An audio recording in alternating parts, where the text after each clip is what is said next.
menjelaskan kalau kita baik-baik aja juga nggak sanggup membendung ternyata.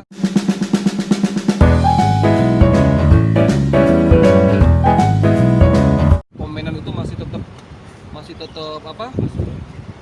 banyak banget, dan postingan-postingan di YouTube juga ada beberapa artikel yang dari videonya itu di-cut terus diposting di YouTube juga. Ya udahlah, justru hitung-hitung jadi ya per detik ini atau detik kemarin kan banyak banget ya, semua pasti ingin mengejar traffic, makanya mengejar apa sih yang lagi rame, dan Bilar kan sekarang lagi rame ya. Dan gue sama tim bilang kalau apa nih yang harus kita angkat nih. Nah akhirnya dari tim itu mengangkat prestasinya orang-orang yang pernah berhubungan sama si Rizky Bilar. Nah ternyata dari sini kita belajar kalau kita tidak lagi membuat konten apa yang kita mau, nggak bisa. Berarti kita harus membuat konten apa yang penonton mau. Jadi sekarang ini ya justru apa ya hikmahnya kita lebih hati-hati dalam membuat konten. Berarti kita harus bikin konten apa yang penonton mau. Udah nggak bisa lagi tuh belum.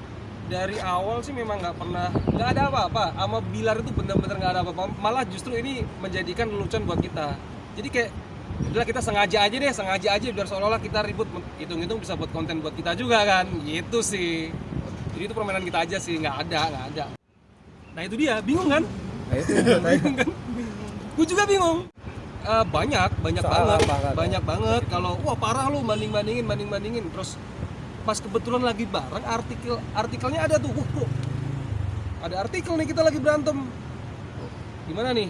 Ya kalau kita jelasin kan kita sempat jelasin sih. Pertama kita sempat jelasin kalau kita baik-baik aja, kita nggak ada berantem tuh. Udah, tapi ternyata nggak sanggup untuk membendung itu. Ya udah kita isenginnya sekalian. Udah deh. Seolah kita bikin berantem aja, bro. Hitung-hitung konten buat kita juga. Gitu. Ya yang dirasain, oh ternyata seperti ini ya, bulian sebuah netizen gitu. Nikmatin aja, dan yang penting gua sama Bilarnya masih baik-baik aja. Itu yang penting. Yang penting gue sama Bilar baik-baik aja, gue sama siapapun masih baik-baik aja.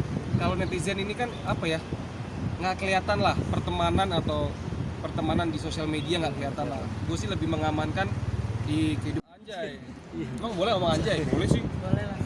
Iya kayak si Lutfi juga temen. Mungkin yang bawa Lutfi ke circle kita, ke circle yang ada Bilarnya juga, ya itu gue juga. Jadi ketika orang pada bully Lutfi, di situ gue nggak ngebully kan, gue cuma nyari sendal di situ, sendal gue hilang, gue taruh di kolom komentar, sendal hilang. Jadi untuk ngomongin masalah Lutfi, geli sendiri, gue sebagai teman tuh geli gitu loh, nggak nyangka aja gitu, gue deket sama dia, gue kenal sama dia, hal sereceh ini bisa serame ini tuh geli sendiri.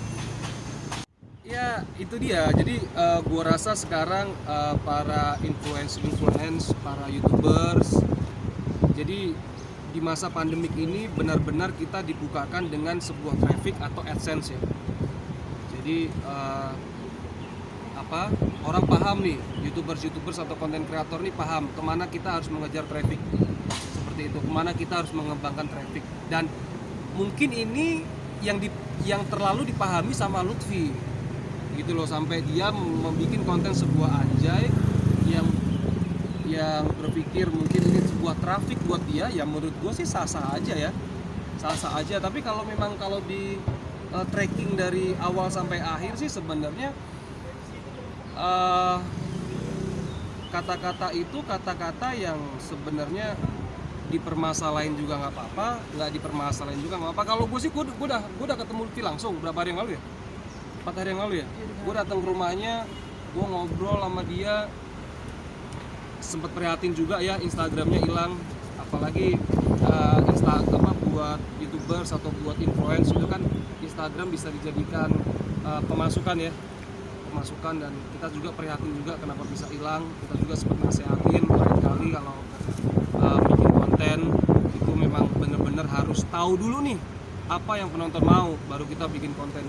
Sekarang kita kalau gue sih orangnya street ya, gue sama circle teman-teman gue sama Bilar, gue sama Lutfi, gue gue terkenal orang yang street lah, gue ceplos lah. Maksudnya gini, karena gue berpikirnya gini, kalau kita teman, kita harus ngasih tahu di depan, jangan di belakang. Dan gue pun ngasih tahu sama Lutfi, udahlah Vi, mau impresi lu 150 juta kan itu kan nggak diperlihatkan ya. Kalau yang diperlihatkan itu kan terakhir impresinya dia di angka 40-an juta gitu loh, 40 apa berapa ya, 40 atau 50 juta gitu, dengan dia ada promo buat membantu UMKM dengan harga miring dibandingkan influence yang lain gitu loh.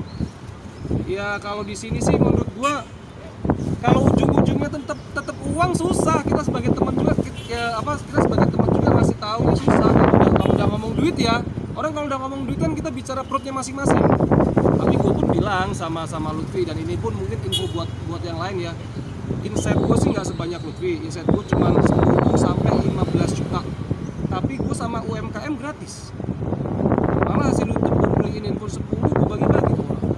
Jadi susah bro, walaupun mau temen kayak apa, kalau orang udah ngomonginnya perut, nah kita tapi gue sebagai temen tetap kita ngasih tahu ya. Maksudnya kita tetap ngasih tahu, lain kali hati-hati, apalagi semua penonton udah pinter. Semua udah pada tahu lah, orang kalau udah mau ngejar traffic pasti ngomonginnya hal-hal apa yang bisa nggak tahu. Impresi gue 8 juta, tapi buat 8 juta sampai 15 juta nih kadang, tapi gue buat UMKM gratis. Malah hasil YouTube gue kemarin bagi-bagi buat beli Samsung pelajar yang nggak bisa belajar online kan gitu. Jadi ya teman-teman, gue sama Bilar nggak ada apa-apa, artikel-artikel. Nah akhirnya para netizen bisa menggoreng dari konten itu gitu loh, dijadiin meme lah, dijadiin ini itulah. Akhirnya kita berpikir kalau udahlah bro, take down aja deh. Udah kita take down. Kita take down itu biar ya udah semuanya baik-baik aja lah gitu loh. Tapi ternyata dengan kita udah take down, kita sudah memperlihatkan kemesraan kita posting di Instagram kalau kita baik-baik aja, kita masih main bareng, kita bikin konten bareng. Tapi artikel itu masih gitu loh. Tapi ya udahlah, akhirnya kita goreng sendiri dong, bisa jadi kontennya kita. Kayak gitu.